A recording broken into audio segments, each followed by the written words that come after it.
একটা LG fridge আছে, কালারটা অনেক সুন্দর। হ্যাঁ 3 পার্টের। এটা হলো আপনার এইগুলো হলো আপনার এই বডির ভিতরে ডিসপ্লে আছে, হ্যাঁ আচ্ছা। এর ভিতরে ডিসপ্লে বাসবে, বডির ভিতরে ডিসপ্লে আছে।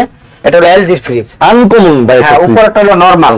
আচ্ছা, উপরটা নরমাল। হ্যাঁ আচ্ছা, তারপরে এটাও ডিপ, এটাও ডিপ। এটাও ঠিক। হ্যাঁ এলজি ব্র্যান্ডের। এলজি ব্র্যান্ডের অনেক অনেকটা মানে বাইরে থেকে দরজাটা দেখলে অসম্ভব সুন্দর লাগতেছে অনেক বড় ফ্রিজ। হ্যাঁ এটা আজকে দিব ভাইয়া 28,000 টাকা। ভাই। আরো 2,000 কমাই দিলাম 26,000। রুল ভাই, আরো 2,000 কমাই দিলাম 24,000। একেবারে ফুল এন্ড ফাইনাল লক প্রাইস 22,000 টাকা। 22,000 টাকা। হ্যাঁ এলজি ব্র্যান্ডের। এলজি ব্র্যান্ডের। এই দেখেন একটা ফ্রিজ আছে ভাইয়া স্যামসাং এর, যা আছে সব অরিজিনাল, কিন্তু শুধু হাতলটা নাই। হাতা নাই। শুধু এই হাতলটা ভেঙে গেছে, এই হাতলটা Normally handle নাই। একদম যা আছে সব অরিজিনাল ভাই। গ্যাস কম্প্রেসার যা আছে সব অরিজিনাল। অরিজিনাল না? হ্যাঁ যা আছে একটু কম বাজেটে দিয়ে দিব ভাই।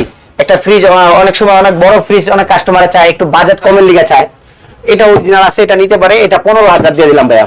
15,000। আর কিছু করবেন সম্মান? আচ্ছা যান, একবারে নক প্রাইস 13,000 টাকায় দিয়ে দিলাম যান। 13,000 টাকা। হয় স্যামসাং এর ফ্রিজটা, এই যে ডিসপ্লে সব কাজ করবে ভাই। কাজ করবে তো না? হ্যাঁ। তারপরে ভাই এই যে একটা ডিপ আছে, এটা কি ভাই, জাইপান নাকি? ইগনিস। ইগনিস। হ্যাঁ বাইরের ফ্রিজ। হ্যাঁ ফুল ডিপ, খারাডি। একদম ফুল ডিপ। 18,000। মায়ের দোকানটার প্রাইসে আরো 2,000 কম যান, 16,000। 16,000। আচ্ছা 15,000 টাকা দিয়ে দিলাম যান।